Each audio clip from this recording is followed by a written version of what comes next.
Hello everybody and welcome to Vicky, Pattison, The Secret To. This week I am joined by podcaster, psychotherapist and Sunday Times best-selling author. It's Mathur, everybody! Woo! Yay! Thanks for having me. Oh, don't be so daft. Thank you so much for coming on.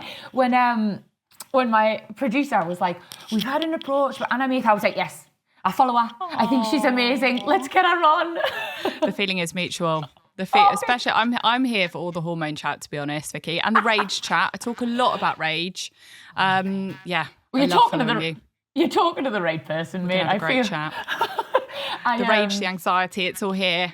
Yeah, that's what I'm here for. I do love having me podcasts. I feel like I get to chat to loads of fab people who actually I wouldn't have time to, or they wouldn't have time to speak to me in real life. But every so often someone just comes along who I just think, oh God, this is a really, really selfish booking for me, because I just want you to help me today. I just want you to make me session. Yeah, that's what I want. Therapy session. That's what we'll do. We'll get in that mind of yours and we'll straighten some things out. Just dreamy. I feel like I'm just going to be a puddle of gratitude by the end of this. Amazing. I can't wait. First of all, mate, I wanted to... So if anybody's been living under a rock, doesn't follow you, or perhaps isn't aware and sort of familiar with your profession, I want to know how you actually became a psychotherapist. Oh, good question. Do you know what? I think loads of therapists become therapists because they need therapy. I do think, actually, looking back, that I really needed therapy. And I thought, actually, what I can do is if I can help everyone else, I was such a helper, and you're like, don't worry about me, let's talk about you.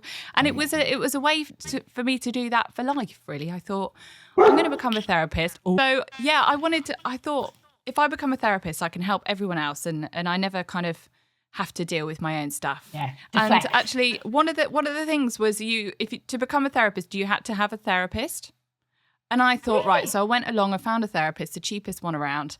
And I thought... Well, you're just going through the motions. Yeah, just going through the motions, tick box. It was a tick box thing for me. And oh my goodness, it was the start of a massive journey. And I finally got the therapy that I didn't know I needed, whilst also learning how to be a therapist. And two birds, one stone. Absolutely, two birds, one stone. It was very humbling. And you are your own case study to begin with. So, you don't see clients for a while. You are your case study. So you start noticing everything that you're thinking. Literally, barely any thought passes your brain without you being like, I wonder, where did that come from? Can that be quite dangerous, Anna? Do you start almost over-diagnosing? Do you start almost being like, God, have I got this and am I like that? And I'm a bit like that sometimes. Oh, absolutely. I thought I had about 10 different personality disorders. And I started thinking, everyone else, my partner at the time, he was scared to talk in case I started, let's talk about this. It was absolutely exhausting. It was exhausting. It's that stereotype, isn't it? Like when you meet a therapist, or when somebody a bit closed off meets somebody within that sort of space, they just don't want to say anything for fear of about diagnosed or being judged, or oh God, mate. I feel like with the other people, they'd corner me in parties and be like, tell me about myself. Do me. Depending on how many wines I'd had, it was sometimes I would. This is dangerous. It's like when people say, "Guess how old I am," and it's not a game. Oh no, baby, there's no winners in that game. No, just always go low. You're 10. You're 10 years old. You're 10. You're looking really good. Age You're and wisdom. I learned a lot, and then I calmed down after a while. You start integrating it into just how you see things, and. Yeah. It's a process though, Yeah. Oh, gosh. When you're first being given all of this brand new information, and it's whizzing around your head, it must be exciting, but also overwhelming, a little bit scary. It's almost like your first foray having a superpower. Yeah. But I think, every now and again I think of someone that makes chairs. They must at the beginning wander around looking, look at the joint on that. Look at the legs on that one.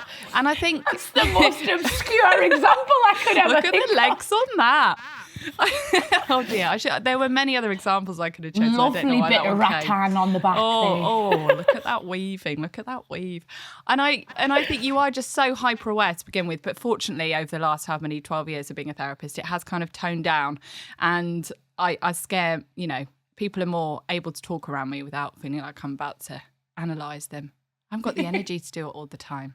No, and I think, do you have to then, I suppose, almost like switch off a bit? Because I think the temptation to constantly be on and constantly be helping people and analysing people and all of that must be really great. Like, I'm always sitting chatting to people thinking, God, this conversation, if I say that this conversation isn't flowing like it should, I wonder if you're on the spectrum somewhere, or I wonder if you're dealing with that, or, I do it a little bit without any real training, Anna. So do you have to consciously switch your radar off, I suppose? Yeah, not anymore. I think it's just become part of the way that I see the world. So I think I have this massive privilege. Like, I know that so many of the weird and wonderful things that go through my brain I know that I'm not alone in them, because I speak to so many people. I see behind people's closed doors. I see the darkest corners of their minds. So when I'm talking about rage in motherhood, when I'm talking about some of the weird, intrusive thoughts that we'll chat about in a minute, I can talk openly about them because I know with certainty that I am not alone. So I don't feel the same shame, and I think, so there's that I use that a lot in my work now, whereas I kind of give some of my own kind of life examples. And then, I hope that what that does is start stripping away the shame and the taboo for other people to be able to talk more about them. But also it makes me so much more inquiring about other people. So if someone is mean, or if they have certain tendencies, maybe are a bit cold or a bit rude or a bit reactive, I'm just inquiring. I'm like, there must be something more to that. So you write people off less. And in a way, you just become more accepting of people's messiness. And you take less personally, because actually it's probably not really anything to do with me anyway. That is so lovely. I am so sensitive, and so everything. So am I. Yeah. Everything everyone says to me, like every negative thing on social media, every awkward interaction, I always think, what have I done? Why do you dislike me? Why is it my fault? How can I fucking change your mind? Yeah. Oh, I know. And that's exhausting as well. And I think this is Erkan, who actually could really do with sitting down. We'll do a little bit of couples work. Come on. This is Anna. She's a psychotherapist. She talks about hormones, rage, inner critic, everything. She's amazing. I'm leaving. So, mate, the polar opposite me in terms of emotion. But you're going to be teaching him so much. Like, my husband has learned so much being married to me. He had a tricky work situation the other day, and when he might have just come home and been ranted about it, he was like, I wonder if they're all right. And the next day he asked if they were all right, and he found out that actually they weren't okay. And it wasn't really about him. And I think this is it. The more you understand about people, or the more that you don't even need to do a load of training. Just know that other people's reactions are often more about them than they are about you. Honestly, Anna, I could talk to you for hours. And Same. I'm so glad there's people like you exist in the world. And I want to talk to you about the areas that you're really passionate about and are really specific. But I just want to ask you about a broad thing first. So January time is it can be a bit of it's super transitional, and for a lot of people, everybody's really excited. New year, new me, and I'm one of those dickheads, so I don't care if anyone comes for us. I love a new chapter and I love a new year. I think it's this brand new exciting opportunity to make it whatever you want to be and be whoever you want to be. So come for us all you want. I'm one of those people. You're there, 1st of Jan. And I'm so proud about it, I do the juice cleanse, I do the brand new journal, I do it all. But for some people, it's difficult. It's very overwhelming, and they're filled with thoughts of despair and all the difficult things. And I just wanted, because obviously it'll be fresh in people's minds, I wanted to know if you had any tips for dealing with that brand new year and any anxieties that might come with it potentially. Yeah, because there is pressure, and whether you're someone that just kind of, welcomes that 1st of Jan with open arms, or whether you think, oh my gosh, I'm stuck in so many ruts. I don't even know. I can't see the wood for the trees. Yeah. I don't even know where to start. And I love this little fact. I literally dine out on this little fact that if you nudge the flight path of a plane by like 1 degree, just like a tiny little bit, it could end up on a different continent. No. Isn't it amazing? Yeah. But I already see where you're going with this, Anna, and it's made me very excited. Do you like it? I love it that often, the most sustainable things that we can do are the small things. And I think I'm quite an all or nothing person. I'm a bit go hard or go home. I'll very start all the addictive things. over here. Yeah, same. You and I like. And by the 7th of Jan, it's fallen by the wayside. I feel rubbish. I'm like, oh my gosh, why can't I ever flip and stick to anything? Why can't I make good changes? Why can't I form good habits? But to the people that just feel like it's all too much, I'd say, what do you need?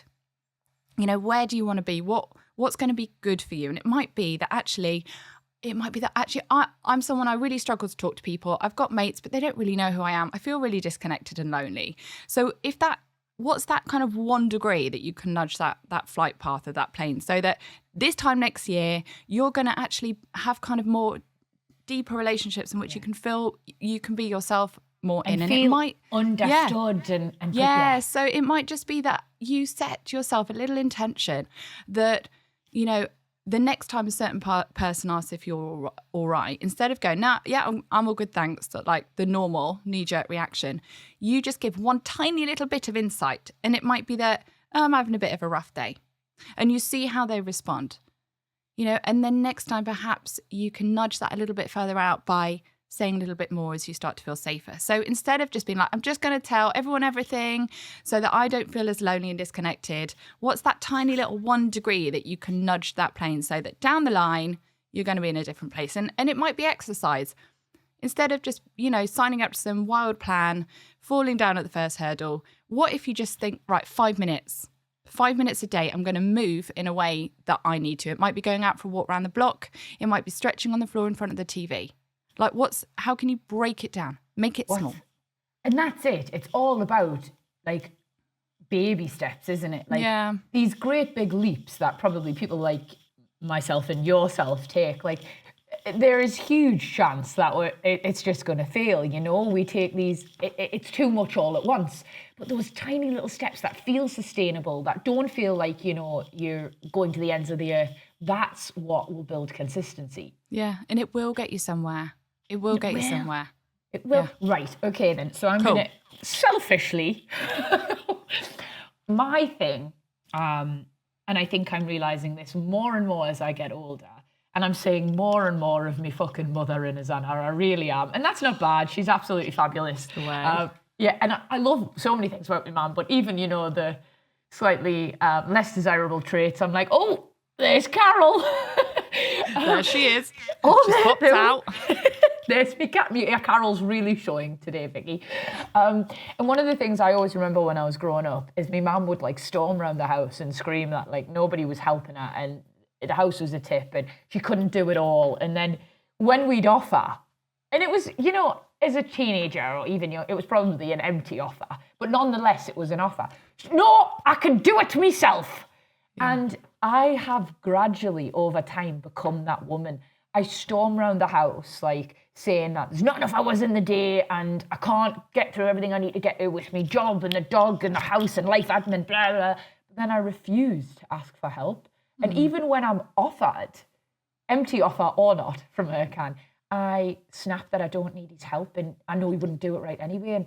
And I just feel like that's making me resentful towards him. And actually, like, it's not his fault he doesn't know what I need. Like, I need help, but I don't know how to train myself to ask for it. Yeah. Is this normal? Yeah.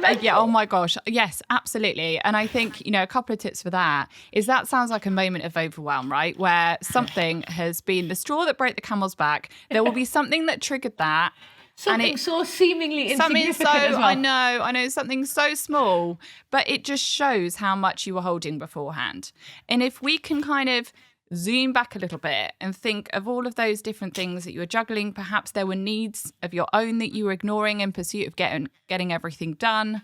You know, if we can just kind of zoom out a bit and think, what would it be like to ask yourself along the way, what do I need? What am I feeling? What do I need? Because as a mum, I'm doing that with my kids all the time. You know, I'm like thinking, what do they need? You know, snack, blah, blah, blah, rest, blah, blah, blah. But actually, if you can, as often as you're thinking about other people, just ask yourself, what do you need? Because, you know, these moments, they feel like they just come out of thin air when actually they don't. They're build up. You know, we kind of like build momentum towards them. It's just that we're not aware of how much we're carrying, so that we add one other thing to the pile and then it all tumbles down and we just hate everything. So and everyone. We hate everything and everyone. So even if it's like just setting a reminder on your phone to ask yourself, what do I need today? Actually, I'm flipping exhausted. I just need to slow down. Or, you know, I'm actually feeling pretty lonely because I haven't had a proper chat with a mate for a while. So I'm going to put one in the diary. So it's kind of thinking, how can you just let that, you know, the steam cooker, rice cooker thing, you know, when everyone talks about the pressure cooker and then like the little valve on the top and it all just spurts out. How can you just like release that valve a little bit along the way? Let a little bit of heat out. Yeah. It's right. Like, I know I'm not a mother. I've got loads of mates who are. And, but, you know, I do just think as women, like, we take on the lion's share of everything. We do. Absolutely. And we never sort of, we're caregivers predominantly, like natural born. And like, I feel like you run around making sure everyone's okay and everyone feels all right and everyone has exactly what they need to be healthy and happy. And actually, like, you very rarely sit down and say like, well, what do I actually need? Resentment starts to come when we're giving what we don't have. Shit. You know?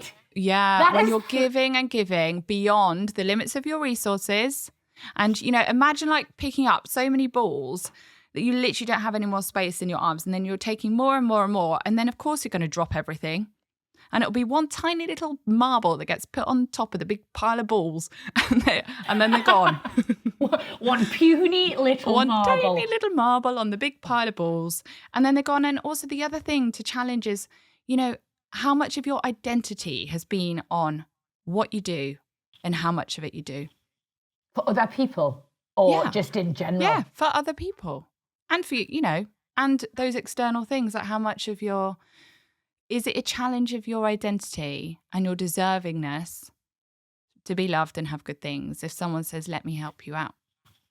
Do you think, Anna, that people with essentially a little bit of low self-worth or who have, you know, like an imposter syndrome or anything like that, like so much of their identity and how they survive is wrapped up in what they can do for other people? Absolutely. And then if someone says to you, can I help you out? You're like, well, you think I'm failing then? Because, you know, do you think I'm weak? You're saying, what you're saying about me? Or actually, no, this is how I get, you know, my sense of deserving in life. And the reason I feel like I deserve to be accepted is because of what I'm doing and how much I'm doing it and how fast I'm doing and how well I'm doing. So actually to let go and to relinquish some of the control of that is actually like quite deeply challenging. Yeah, it is, mate. And like loads, like even like silly things, like, you know, I'll plan every mate's birthday and I'll plan every lass's night out and all this. And the girls go, you always do so much for Vic, like, let us help. And I'm like, no, I've got it. Because I'm like, I've said too much to them. They think I'm struggling now, you know. And then I get this fear that it's nice to know it's normal. Yeah, but there's so much you can do. It's just starting letting, and it's very conscious, right? Yeah. Do you know what? As uncomfortable as it is, I'm going to let you organise that night out because actually I'm knackered. And I'll probably just be there. And that's when the resentment comes in, right? Why isn't everyone having as much fun? Why isn't anyone grateful? Do people know how much effort I've put into this? And we kind of end up doing that kind of like high-pitched Mary Poppins, like, I'm fine, it's fine. And then... that is absolutely my default setting. Yeah, and actually just think really consciously, as uncomfortable and challenging as it is, I'm going to let my partner do that thing. And he might not do it as well. But actually, if I do it, I'm giving something that I don't have to give and I'm going to be resentful. So, you know, some tips. Some top tips. And I can't believe that's part one in the bag. And I haven't asked any of the amazing questions from my lovely producer. And we haven't touched on hormones or rage or motherhood or anything. But I swear Yeah, we're coming back in part 2 and we're going to absolutely nail it head on.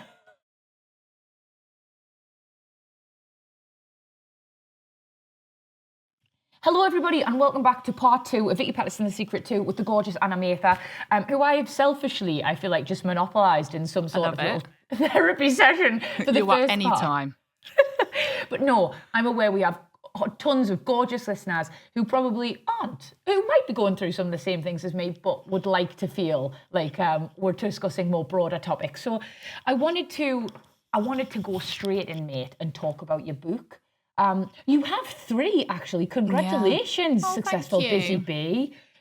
And Sunday Times bestseller. That's no mean feat, Anna. Congratulations. Thank you. Oh, thanks. Do you enjoy the process of writing, or do you get like the typical like writer's block and procrastination and everything? I literally love it. I get really grumpy when I can't write, because I think it's Is it got a so release? much in my head. Yes, I'm like, get it out. I want it out of my head. I want it on the paper. And I know I love it. And I think selfishly, all of the books that I've written are books that I needed at different points in my life. And actually, when you're writing it down, you're constantly relearning it. You're constantly reminding yourself of it. So I'm doing it for me as well. I love a selfish project. I absolutely do. So you're preaching to the choir here.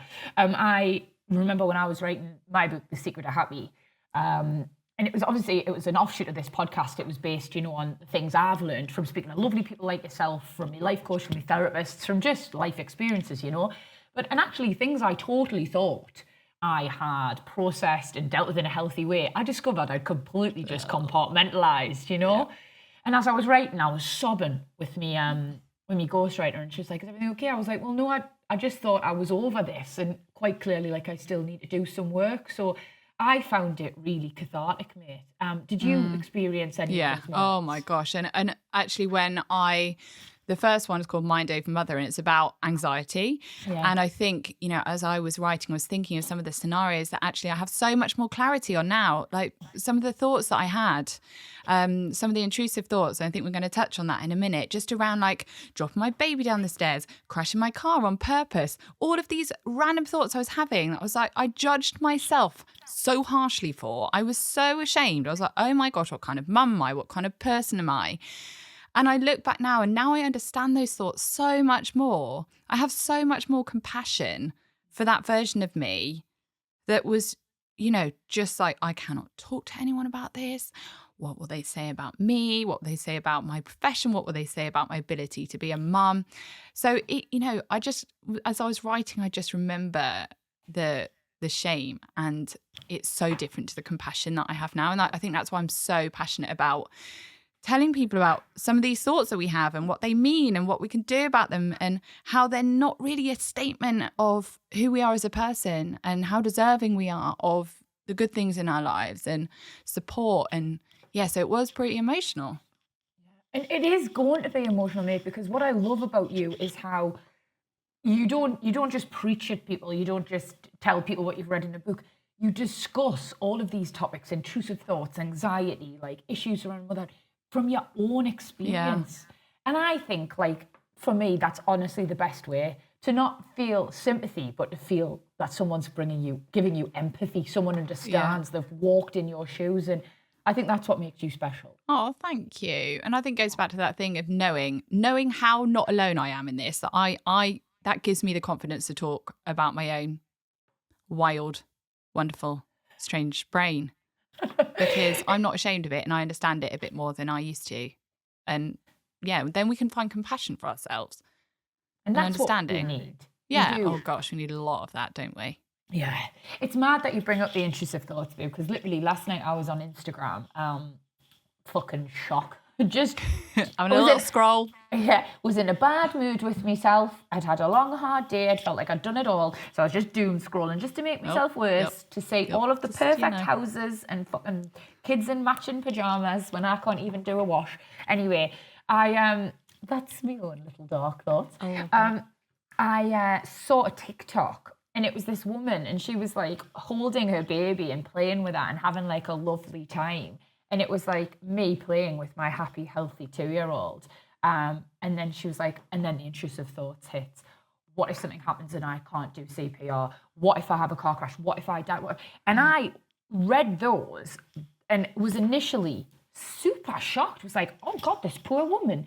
And then I thought about it for a second and I was like, you fucking do the very same thing. Yes. So you can get off your high horse thinking, God, this woman needs to speak to someone, because we'll all do it. Like and I thought, I do it with my law. And like, I do it with my career, you know, I go, like just the other day, did a little cough and I was like, right, I've got to hold him like a wheelbarrow. I've read if they're choking, you lift them up. Yes. He was absolutely fucking fine, like, you know, but that was where my mind went. So I felt like I went from like, God, isn't this woman's thought process and brain like a really scary dark place, to actually being like, no, it's fucking exactly the same as yours can be at times, hon. Yes. So like, talk to me a little bit about intrusive thoughts, because I feel like potentially we're probably all having them. 100% of people get them. We might just not realise. 100%. They're just unprompted thoughts that run through our mind. That's all they are. You know, I think about some of the funny ones. Have you ever been at a wedding, you know, when they say, does anyone here present know of any reason, blah, blah, blah. And I have this thought like, oh, I'm going to put my hand up and jump up. And, you know, I'm going to wreck the whole thing. And I might even like the people.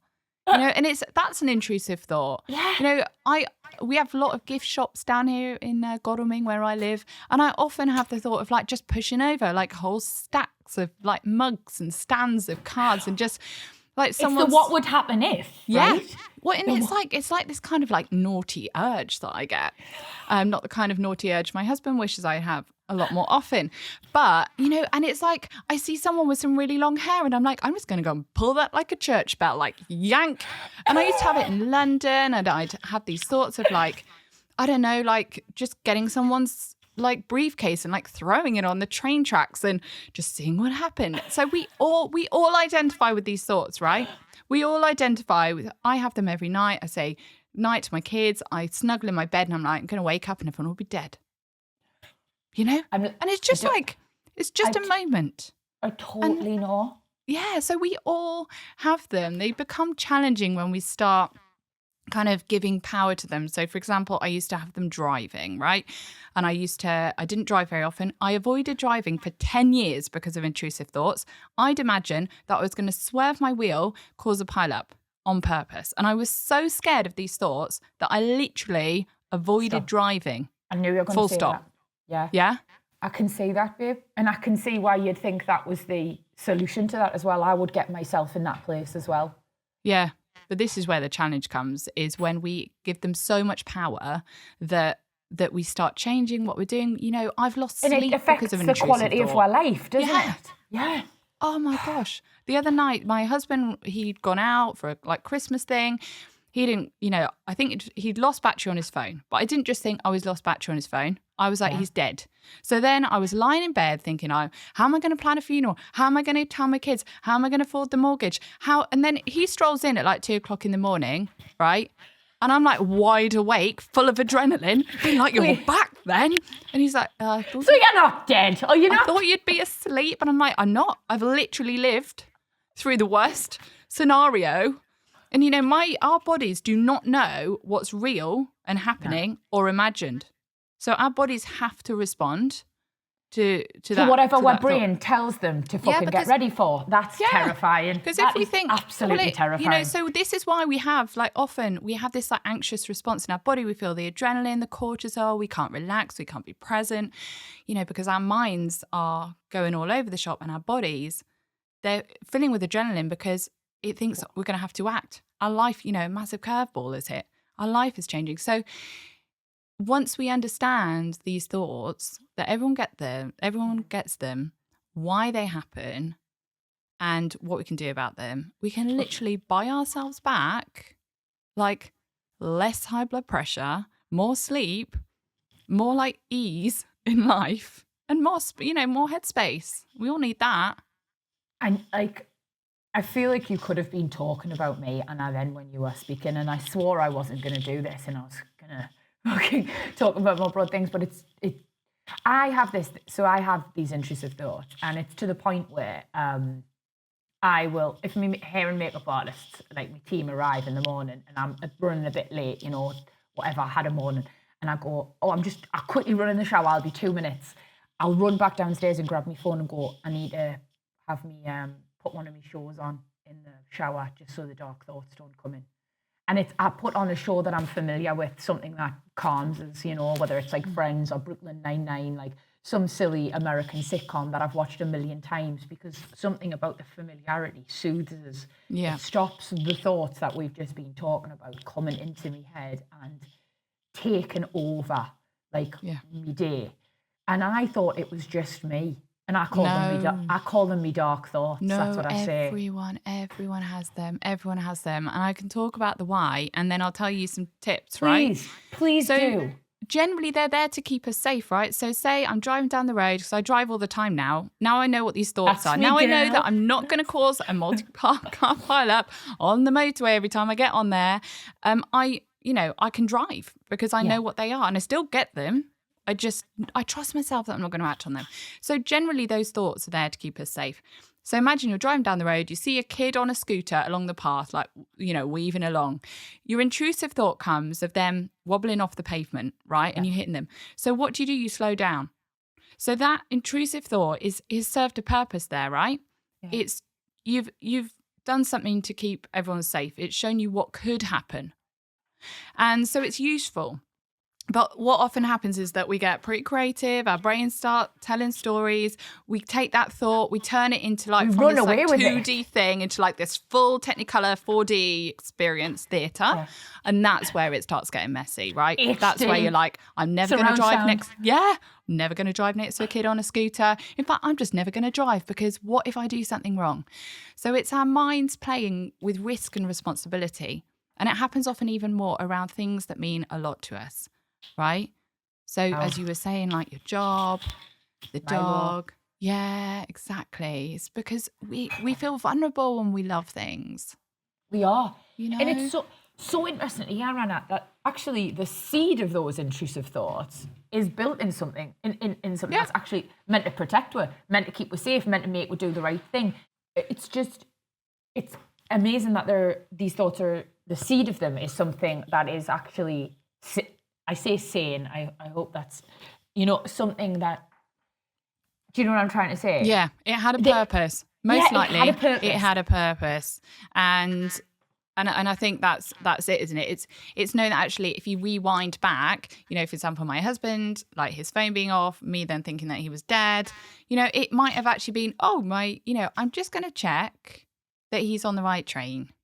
That might have been the thought. I want to make sure he's all right. He's probably had a few beers, And actually that was maybe the initial thought, was that kind of like that caretaking, that, just to make sure that someone you care about is okay. And then of course, like my brain just like ran off down that path, because when we're tired, when we're hormonal, when we feel vulnerable, so when we love something so much, all of those things mean we're more likely to worry about them, to think about them, to hold them in our minds, and then more likely to have these unprompted thoughts that then just go a bit haywire. And it's so true what you're saying. Like, there are certain times in the month, for example, we've mentioned me and you were in slightly different places hormonally today. Like, you're definitely sliding into yours. I'm coming. Yeah. Oh, she's ramping up for a biggie. Oh, those intrusive thoughts are going to start making their way in. Festive hormones. So fun.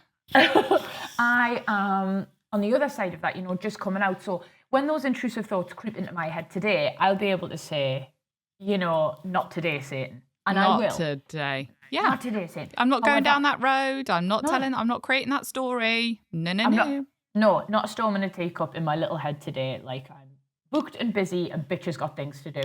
However, when I am leading into my PMS symptoms and in the midst of it, I actually can't differentiate between what is a scary intrusive thought and actually what is just my actual life and is true, has every basis in fact, and is going to happen. And I just wondered if you had any tips for that sort of thing, because around hormones, I found everything is exacerbated. Like, my anxiety is 10 times worse. My inner critic screams louder than ever. Like, I just am finding as I get older, Anna, that actually I'm really struggling to deal with it all, and it takes the wind out my sails. And of course it does. I don't even recognise myself, mate. And if I could just say, if I could just say from a place of like really knowing, this is your fucking period. Yeah. Don't be a dickhead. Yeah. It'll be the same next month and then you'll be fine. But I can't. Yeah. My sneaky brain tells me that this is how I'm going to feel forever. And it convinces everything in us that it's the case. So the thing for you then is when you do have energy, when you are like, yes, I've got this, I'm going to bat them off like a ping pong ball and a whatever. Get on it then. Start building up that awareness, start building up the tools so that actually when you're tired and when you're hormonal or when it just all feels too much, you've already built up some of that strength. You've built up that recognition. You start to identify them quicker and earlier, so it's kind of like almost going to the gym when you've got energy so that you've got physical strength for the times that you can't go. That's exactly you're what stronger then when you're not going because you're doing it more efficiently when you are. So I've got some tools for you. Amazing. But then I'd recommend that you start using these when it feels easy to do. So today, for example. Yeah, start using them today. So my first one is one that I made up. It's called the Mop Man story. So imagine Friday night, you sat down, you've got your show, you've got your chips, you've got a glass of whatever you fancy, and then the doorbell goes and you're like, for goodness sake, I was literally just about to press play on this. And it's someone selling mops and you're like, oh gosh. And he's like, this is a very colloquial little story. Anna. This is my creative brain.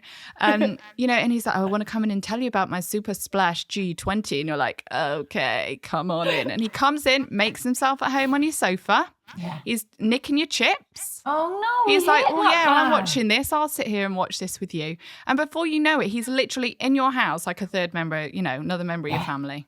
And you're just like, how did this happen? I know. What are you doing? It's my Friday night. But if we go back to the beginning, he turns up on your doorstep wanting to sell you his Super Splash, whatever. And you're like, oh, thank you. No, I'm not interested. And off he goes. Off he goes next door to bother the neighbours. But I think with intrusive thoughts, it just comes unprompted. You can't control when they come. You can't control whether he chooses to ding dong your doorbell right then or not. But you can get to a place where you say, you know what, no, I'm all right. I'm not going to welcome you in to take over my brain and eat my chips. You can, off you go.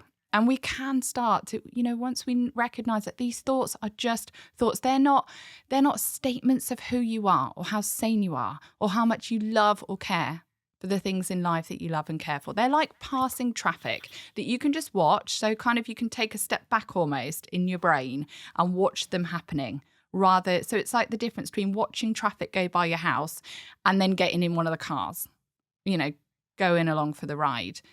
And knowing that these thoughts, then it doesn't say, it's not making a statement about who you are.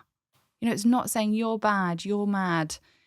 And the more that we kind of let them dictate how we feel about ourselves and dictate what we think about ourselves, the more shame we're going to feel, right? I didn't talk about some of them when I was kind of postnatal because I was like, oh my gosh, like people will take my baby away if they know that I'm thinking these things.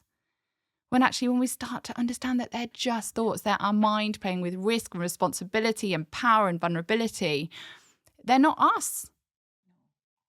So remove meaning from them. I'm so sorry you felt like that. Well, do you know what? I know that the throwing the baby down the stairs is such a common thought postnatally because you're like, oh my gosh, I have this tiny little vulnerable thing and I'm so responsible and I don't even feel like an adult sometimes and I have the potential to do so much, harm and give so much love. And what does this mean for me? And it's just your brain, your tired old brain being like, I love this baby. This is terrifying to think that I could do these things. Just like I'm in the car on the motorway, I'm a responsible adult, but I have so much power in my hands and that's terrifying. So it's just that awareness, really.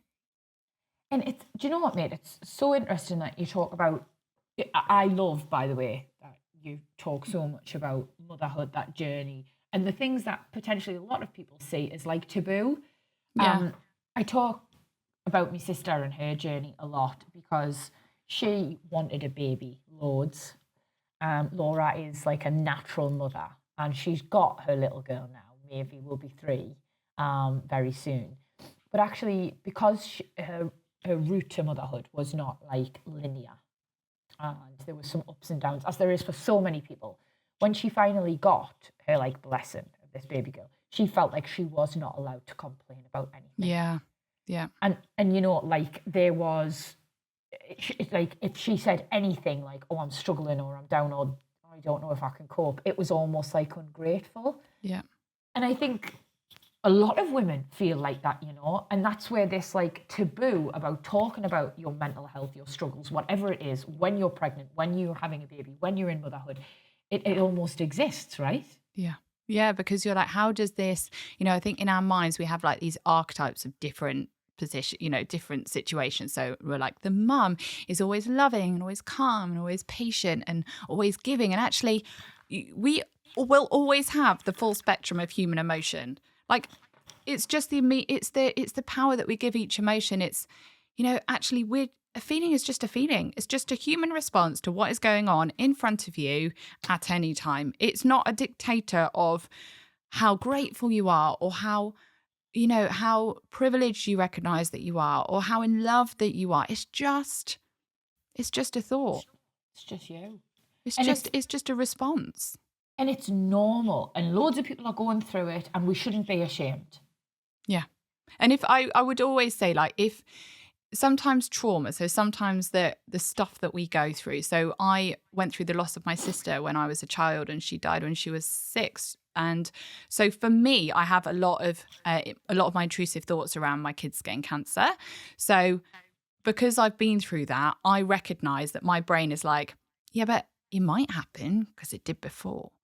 And trauma is almost like you got your favorite pair of sunnies on, they fall off when you're like picking up a dog poo, and then you step in them and you're like, oh, and you put them back on and then they're cracked. And then you're walking around and you're seeing life through these cracks, like they're just always there. So if people recognize that their intrusive thoughts are always around certain things, it's so worth addressing it, getting therapy, talking about it, because it's like then, you can start, you can fix the lenses.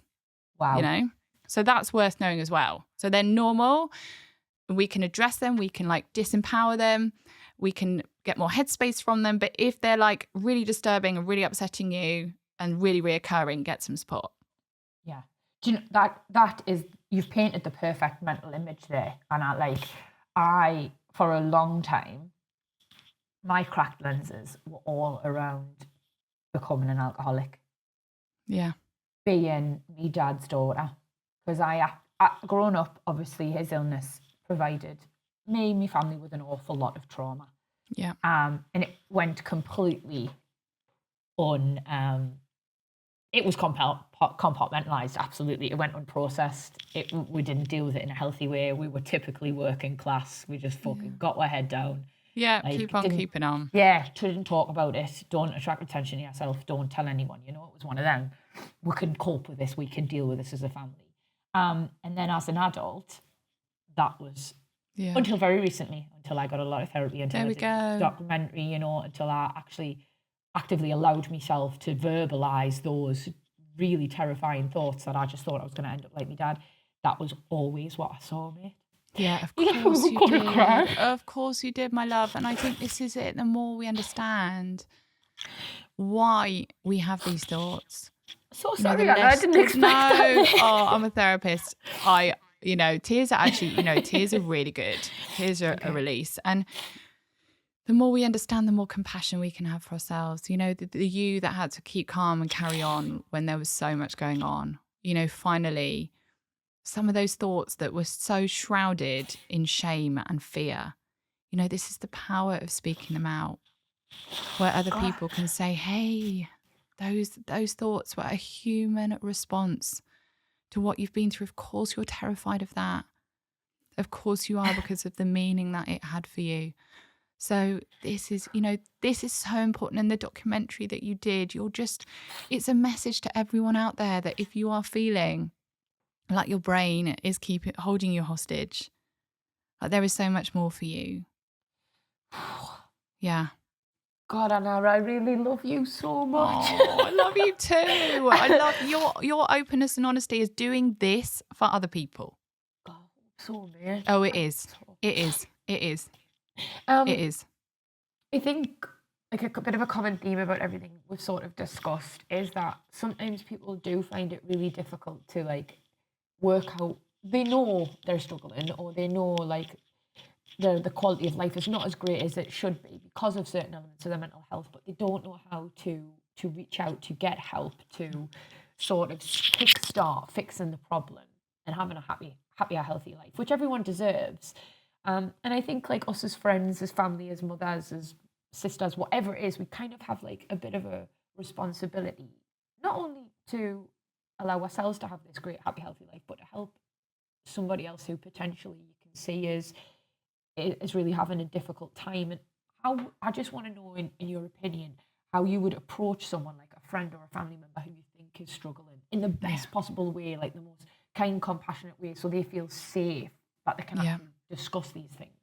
So the approach that I'll probably take is like the advanced retreat approach. So like step forward and then step back. Because, you know, as we were talking right at the beginning and you were saying, you know, sometimes I flipping need help, but I just don't want it. Or I see someone saying, can I give you a hand, as this kind of statement of that you're failing, I'm not doing it well enough. And, you know, I think sometimes when we see someone struggling, and I've been that person when my friends have been like, Anna, you're not okay. And I'm like, I'm fine. Why would you say that?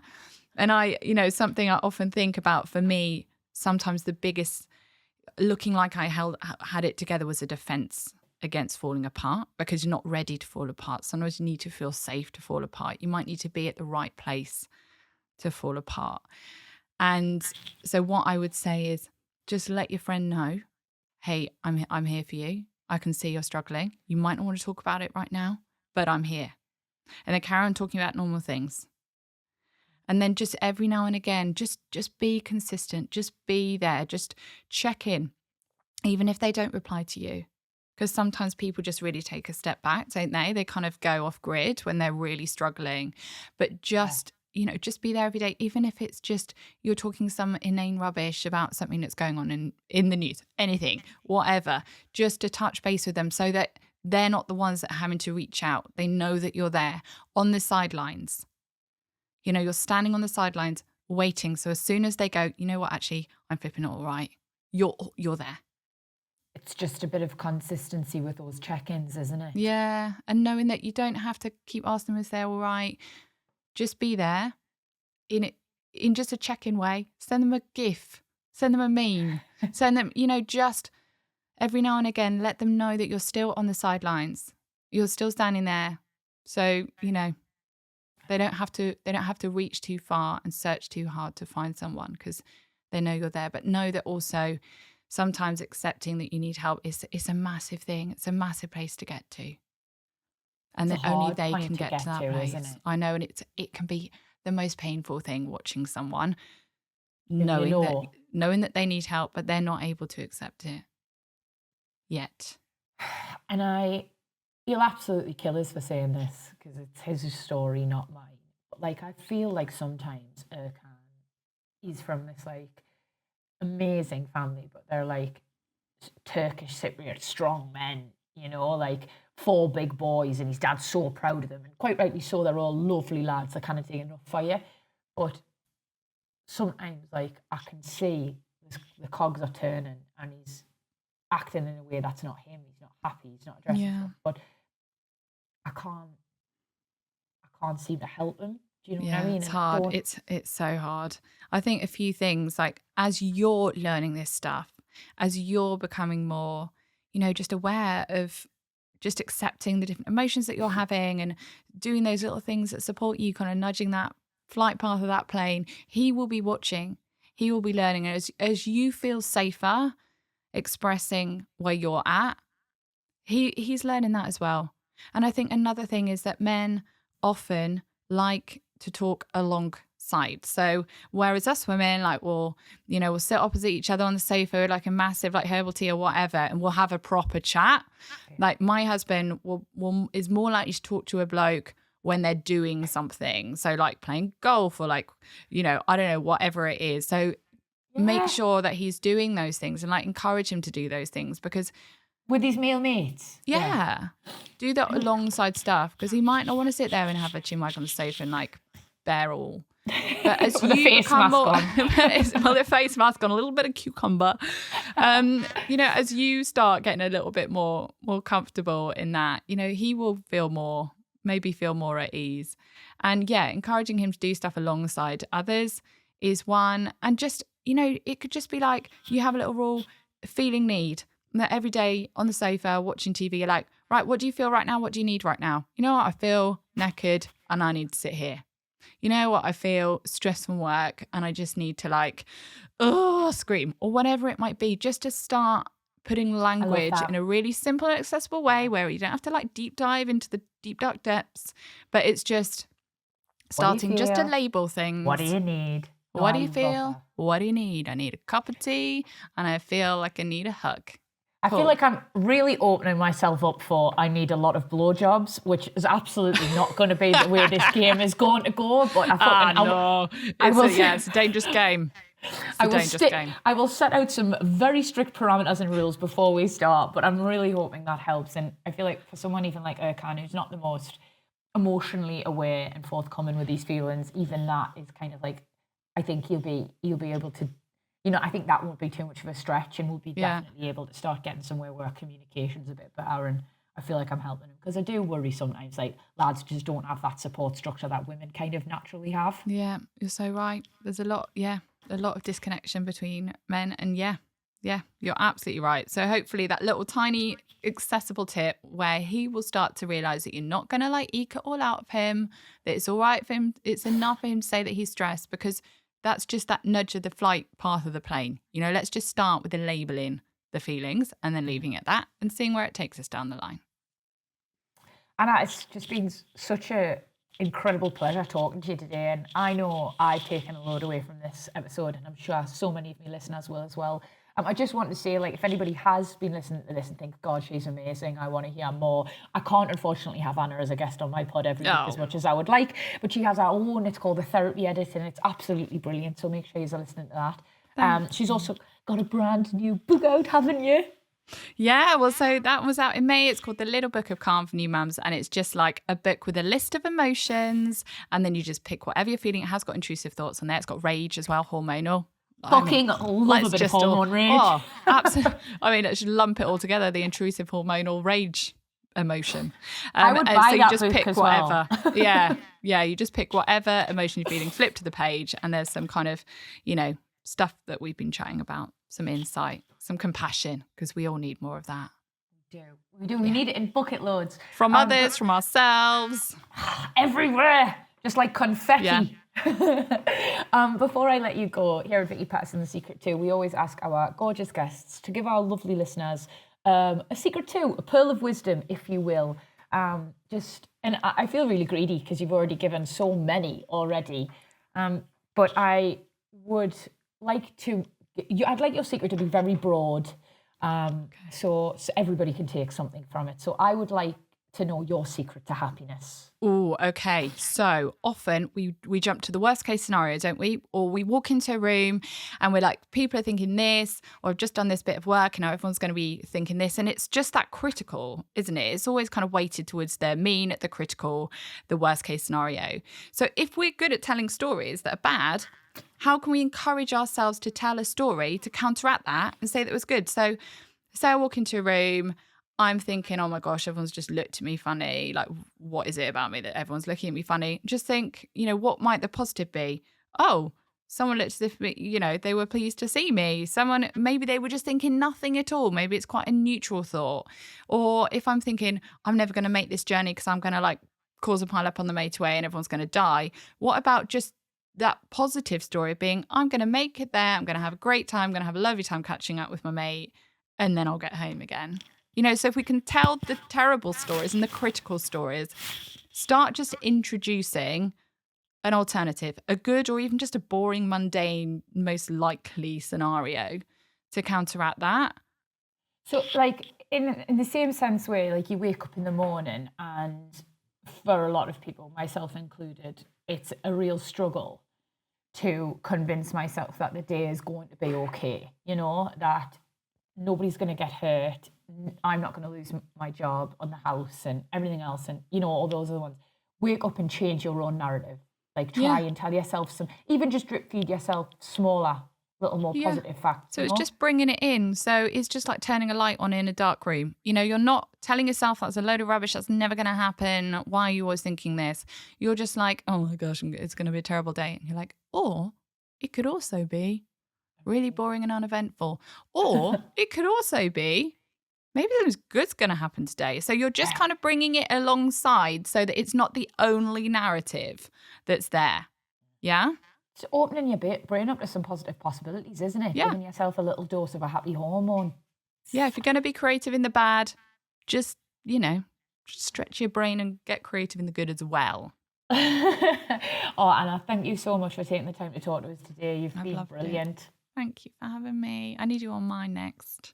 Oh, anytime, mate. Wonderful. Anytime. Just a chance to have another chat, to be honest. I'd love that. Thanks, Vicky. Thank you so much.